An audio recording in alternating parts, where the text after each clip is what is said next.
L'acier est liquide et rien ne ressemble plus à une coulée d'acier qu'une autre coulée d'acier. Pourtant, chacun de ces aciers en fusion a déjà sa propre personnalité, c'est-à-dire sa composition chimique, sa nuance.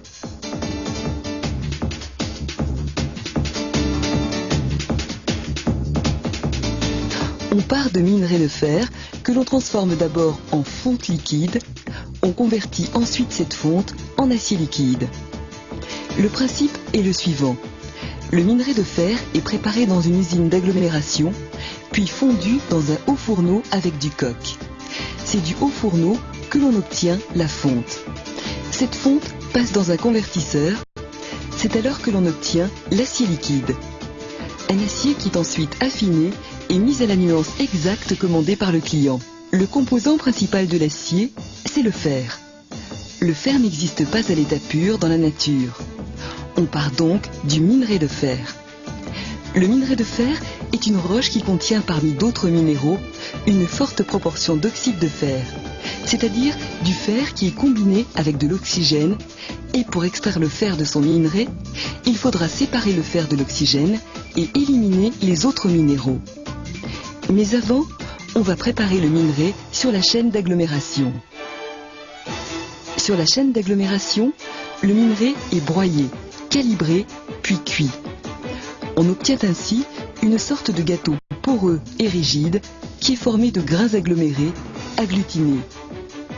C'est cet aggloméré concassé que l'on va faire fondre dans le haut fourneau à très haute température avec du coke.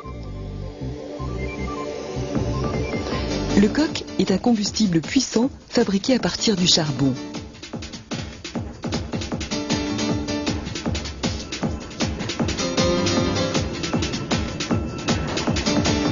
Le coke, c'est en fait du carbone presque pur.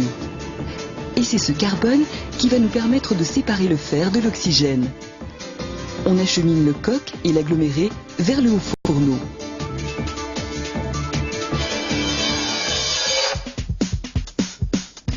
Le haut fourneau est un des éléments les plus impressionnants du complexe sidérurgique. Il peut atteindre 90 mètres de haut.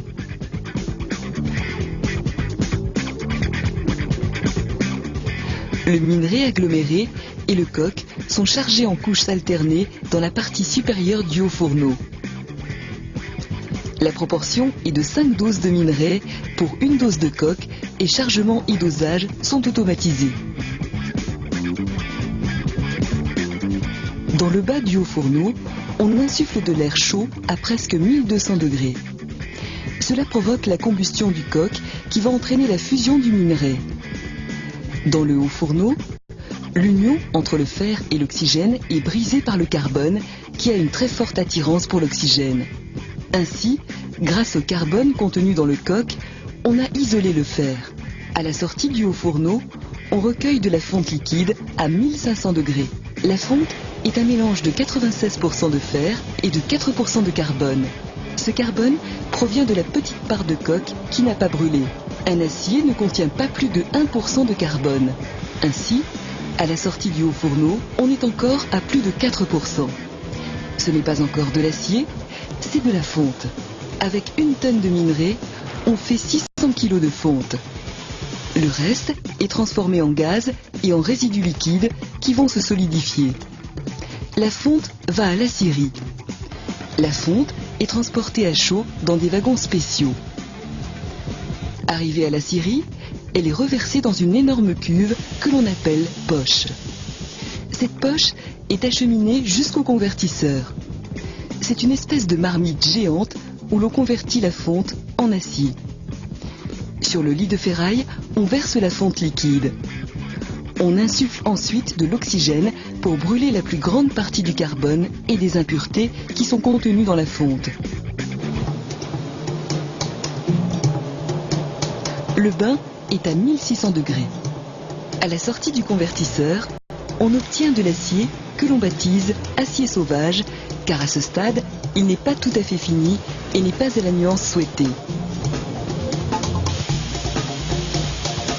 Ainsi, dans l'acier sauvage, il reste une petite proportion de carbone qui est encore trop importante pour certaines nuances d'acier. C'est ainsi, à la station d'affinage, que l'on décarbure, c'est-à-dire qu'on enlève le carbone excédentaire. Pour décarburer l'acier sauvage, on injecte dans l'appareil de l'oxygène et de l'argon. Le carbone est évacué à la partie supérieure sous forme gazeuse. Ensuite, on ajoute les composés chimiques correspondant à la nuance commandée. Selon le cas, cela pourrait être du magnésium, du silicium, du chrome, du nickel ou d'autres éléments.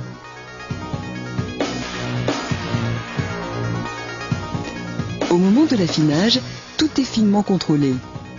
Les dosages sont précis, au millionième près. D'ailleurs, chaque produit possède sa carte d'identité qui l'accompagne de la commande jusqu'à la livraison. Ce sont les principales étapes de la filière fonte, tout simplement parce qu'il faut passer par la fonte avant de faire de l'acier.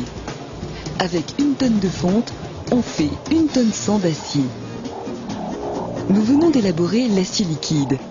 Il va maintenant falloir lui donner une première forme solide, étape intermédiaire avant sa mise en forme définitive. Dans un premier temps, nous allons créer des formes solides, ébauche par moulage dans une machine de coulée continue. Dans un second temps, nous transformerons des ébauches par laminage pour obtenir des formes définitives. Nous sommes toujours dans la scierie, au départ d'une coulée continue. On va verser les poches contenant l'acier liquide. On contrôle la température du bain. Il doit être à 1600 degrés. L'acier en fusion s'écoule en continu dans un moule qui n'a pas de fond. En traversant ce moule, le flux de métal entre en contact avec les parois refroidies à l'eau et commence à se solidifier. Le métal moulé descend, guidé par un jeu de rouleaux. Pendant la descente, le métal refroidit progressivement.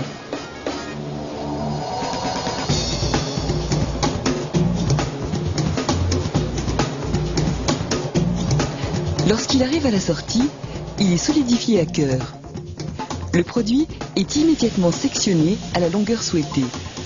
Ainsi, on obtient une ébauche de section rectangulaire que l'on appelle brame. Cette brame va servir à fabriquer des produits plats, c'est-à-dire des brames ou des tôles en bobine ou en feuille. Avant le laminage, on réchauffe l'ébauche dans un four pour rendre le métal plus malléable, plus facile à étirer et à mettre en forme.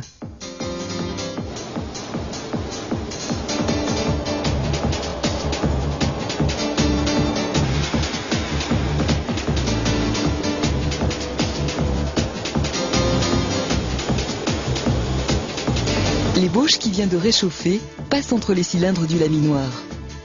Ces cylindres tournent en sens inverse. Le laminage se fait par étapes d'écrasement successives et progressives. L'ébauche se comprime et s'allonge. Avec une ébauche plate de 10 mètres de long, on va faire une bande de tôle de plus d'1 kilomètre qui sera bobinée pour en faire un coil.